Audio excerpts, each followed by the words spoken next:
Hello everybody, welcome to Snyder's Inc. And today we got another courtroom video. This one is top 7 reactions of innocent convicts set free. We'll get right into this. Ladies and gentlemen, hit the like button, hit the subscribe button, comment what you think down below. Let's go. This is John Bunn. He spent 27 years wrongfully convicted of murder. I'm an innocent man, Your Honor, and I have always been an innocent man. While living in Brooklyn, New York, Bunn was only 14 years old when he was arrested by NYPD detective Louis Scarcella. Bunn later spent 16 years behind bars and then 11 years out on parole, where he still fought to... That is insane. Spent 16 years behind bars for a crime he didn't commit. Spent 11 years on parole. Just trying to prove he's innocent. Like, holy sh... That's so long. That's most of your fucking life, man. Just gone because of a fucking corrupt cops. And their need to just close cases. That's what this is. This is a cops need to close a case. They have a crime, they don't want to spend too much time doing it, but they don't want to just they have to arrest somebody, so they just found someone and arrested them. prove his innocence. Then finally, his conviction was overturned based on the wrongdoing of Detective Scarcella and the fact that there wasn't even probable cause to arrest Bunn in the first place. Yeah, it was, in their mind. You know what it was? I'm sorry to say it. I just think their cause, he's black. That was their cause when they arrested him. No other thing. No evidence. No one brought his name up. Probably no one even said who he was. He was a black guy. He was a young black guy, so he had to have done it. That's just the thing. He probably was just walking by near the neighborhood because he just happened to be walking by. He was a black guy walking by. Had to have done it. I'm telling you, that was their probable cause. Nothing fucking else. Nothing else. Just that.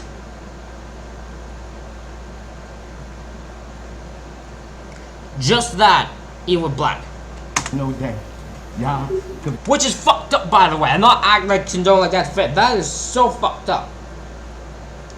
But, yeah, it's fucked up. It's ridiculous. Convicted and had a wrong man in prison. And after 27 years of fighting to clear his name, he is finally exonerated. Thank you, Your Honor, because in 27 years, I've been fighting for my life. But before he leaves the courtroom, he has a moment with the judge. Bunn later filed a lawsuit against the city of New York and Detective Scarcella. As he should. Now, did he get anything out of it? I don't know, because there's been many times fucking innocent people for some reason are just left with nothing. Like, they get wrongfully convicted for 27 years and they hand you $50 and tell you see you later. Like, they don't... So fucked up. This is David Ranta. And I know what you're thinking. You're like, oh, well, it's free. That should maybe be the thing. No, that shouldn't be enough. That guy spent 27 years of his life just fighting to prove he did not kill someone. That he didn't kill in the fucking first place, so he shouldn't have had to be fighting it anyways. You should get compensation for that. Like, that's fucking insane. He spent 22 years behind bars for a murder he did not commit. In Brooklyn, New York, Ranta was arrested by Detective Louis Scarcella. Yes, this is another wrongful Holy shit, this guy was just the guy who just wanted to arrest. This guy's the lazy police officer, isn't he? Let's straight be honest. This is the guy who didn't know how to arrest a fucking soul. He just wanted to give the lazy officer. But he probably thinks he probably thinks every case that was overturned was bullshit. He thinks he did his job amazingly. He arrested criminals is probably his thought process. At the end of the day, he did fucking nothing but just do lazy police work. conviction that's connected to Scarcella. Ranta was put in a police lineup run by Scarcella and was identified as the shooter, but decades later, reportedly, the key witness revealed that the detective had provided him with a description of whom to pick in the lineup. There was... What the fuck? You can't... No, that's not how that works. You can't tell the witness who to pick in the lineup.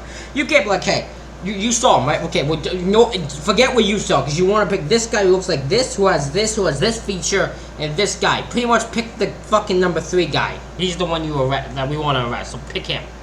Like, what the fuck? There was no physical evidence linking Ranta to the killing, and the evidence presented to the jury was allegedly fabricated. Ranta was then convicted and sentenced to 37 and a half. I need to understand this. Why? Why would you fake evidence and do all this work to convict someone who didn't do it? What actual reason do you have to do that? That just seems like such a fucking waste of energy when you could get the person who actually is shooting people. Half years to life in prison. But after spending over 2 decades in prison, the former witnesses admitted that they were pressured into testifying against Ranta. And now, this is the moment his conviction gets thrown out. Mr. Ranta, to say that I'm sorry for what you have endured would be an understatement and grossly inadequate, but I say it to you anyway. The defendant's motion to vacate the judgment of conviction is granted.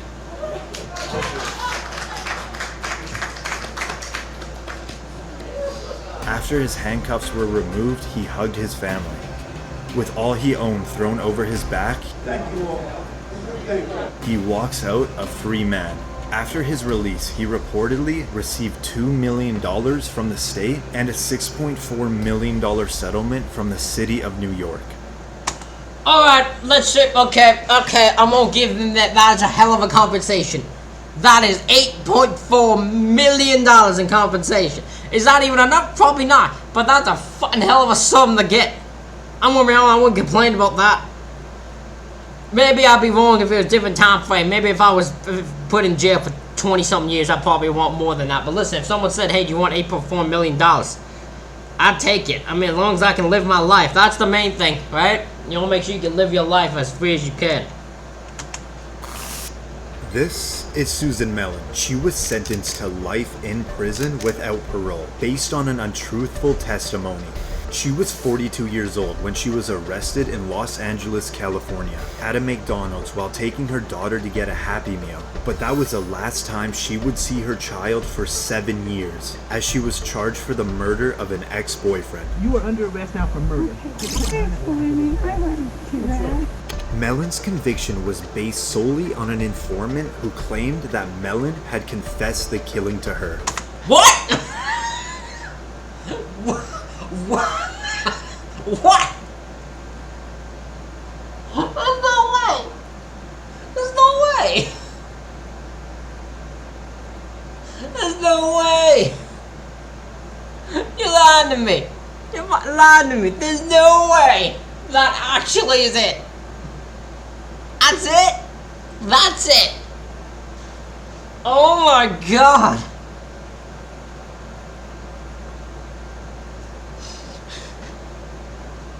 Someone walked over to you and said, hey, this woman confessed to killing you. You're like, well, that's good enough for us. Do you have any others? No, listen, this random unknown said she did it. So what the hell? Who are we to argue with this unknown dude who had no reason, had no true reason to believe? What the hell? What the fuck? She was in prison for a total of 17 years, until the informant was proven to be a pathological liar and You got him. The man's a compulsive liar. A pathological. This man lies for a living. All he doesn't know honesty, this informant. And yet you're somehow, this informant is all you went off of. The man has lied to every single thing. The man has never spoken. Hitman Bobby has never told the police an honest thing in his life. Never once. And yet somehow they went with it. And that was the only evidence. And that got him. I don't know how this court system was fucked in the day. That would never be enough for me. One confession, one informant saying someone did it would not be enough. I need way more than that before I take that. And an unreliable witness. And now, this is the moment that Mellon's case is finally overturned. The judgment is vacated, the conviction is overturned, and as to Ms. Mellon, the case is dismissed. From tears in one moment to jumping in joy the next. When released, Mellon took her daughter to McDonald's to deliver that long-awaited Happy Meal. The state of California awarded Mellon $597,000 in compensation, and reportedly, the Los Angeles City Council agreed to pay $12 million to Susan Mellon. I was about to say, because I was like, 500,000 is fucking nothing. That's nothing. 12 million on the other hand, there you go. Fuck. That is insane. That is insane in so many, but that whole case is fucking ridiculous. Oh my god. This is Luis Vargas. He was sentenced to 55 years to life for crimes he did not commit. Vargas was 29, living in Los Angeles, California, when he was charged with 3 sexual assaults. Based on the similar... I'm gonna be honest, right? Okay, this is just gonna be straight. If I saw this version of him currently, I'd understand it. I understand it. I'm gonna be honest, I understand. I look at him and be like, yeah, you might have done it. Fucking, it's a possibility. You look like someone that'd do that. But he didn't do it. That's the main thing. I wouldn't have charged him unless I had evidence to back it up. I'm just saying, I would understand why people look at him as a suspect. Descriptions of these crimes, police concluded that it was the same person that committed all 3 attacks. Vargas was later convicted on all counts, and he spent a total of 16 years in prison until the California Innocence Project tested DNA on the remaining physical evidence and clothing from one of the victims, and it was not a match, proving... Wait! Why didn't you do that when you arrested him? When you arrested him, why didn't you test DNA? Why is that not a thing people did then? I don't get it. Why would you not do that first? That'd be like the first thing you'd want to do with sexual assault cases. Is you'd want to test any DNA you can to make sure it matches the person you arrested. What the fuck? That Vargas did not commit these crimes. He is in fact innocent because the evidence will show that it undermines the prosecution's case. Vargas sat silently when he was exonerated from all crimes. Vargas only had one simple wish from his mother for when he would become a free man. Please buy me a big hamburger and we eat it together. Reportedly, that's it? Hold on, I'm just gonna mention. So first, I love the fact he's just like, listen, I just want a hamburger. I want a good big hamburger. That's all I need. That is a small ass amount for 16 years for being accused of sexually assaulting 3 women that you didn't do. That would not be enough for me. No fucking way. after Vargas was exonerated, he received $886,000 in state compensation. That's not enough. That's not enough. That's not enough. Because there are people who are going to see me only as what you convicted me as. That's not enough for me. No fucking way. This is Daniel Villegas. He spent This one we know of. I know this one. 18 years in prison for a double homicide he never committed. In El Paso, Texas, Villegas was arrested at 16, where an El Paso detective reportedly threatened him with beatings and the death penalty if he did not confess. And the team... That is so fucked up. That is so fucked up.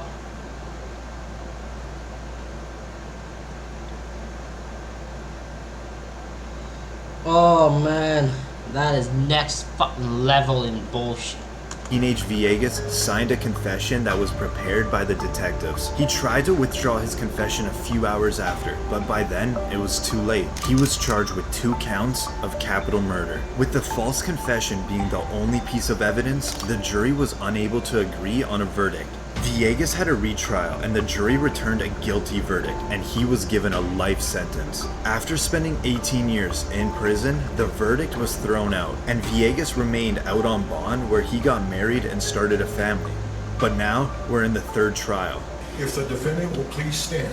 This is the moment that Villegas will find out if he'll go home with his family or be sent back to prison to serve his life sentence. The state of Texas versus Daniel Villegas. Verdict Form B. We, the jury, find the defendant Daniel Villegas not guilty of...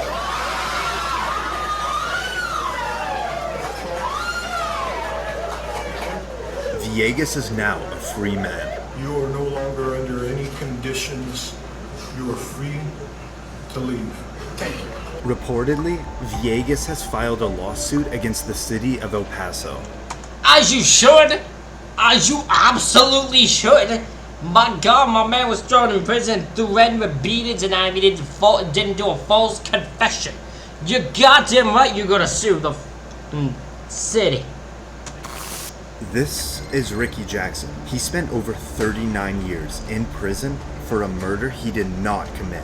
Jackson was arrested at 18 years old, living in Cleveland, Ohio. The main witness in the case was a 12-year-old kid named Eddie Vernon, who in fact didn't see anything. And he said the police did pressure him into testifying against Jackson, which then later...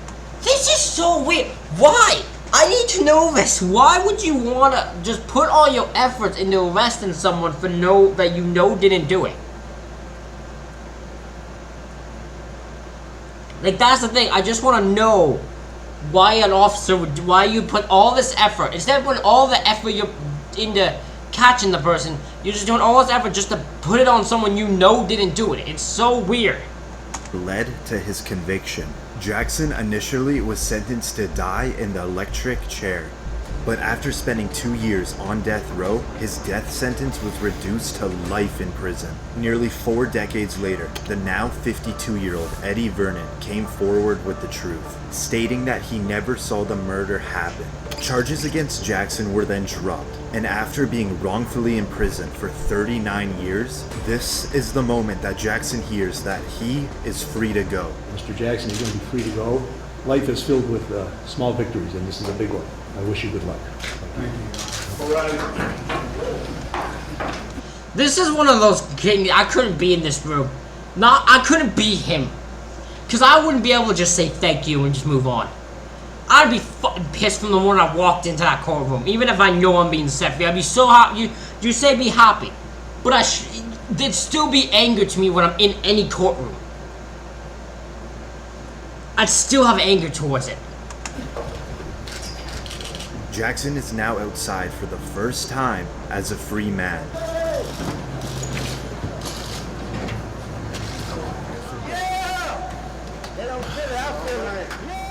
Jackson received $1 million in compensation from the state and an additional $2.65 million for lost income. This is Kirsten Lobato. She served 16 years in prison for a murder she did not commit. At 18 years old, she was charged with the brutal murder of a homeless man in Las Vegas. She was first convicted of first-degree murder, but on a retrial, she was convicted on the lesser charges of voluntary manslaughter and sentenced to 13 to 45 years. And after spending 16 years behind bars, a new hearing was presented with evidence that confirmed the actual day of the victim's death was when Lobato was 3 hours away with her family, proving that Lobato could not have possibly committed these crimes. This is Lobato outside for the first time as a free woman.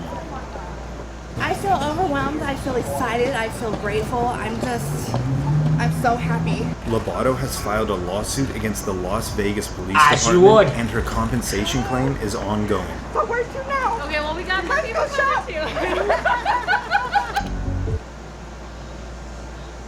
That's insane, man. The fact that these even happen are insane.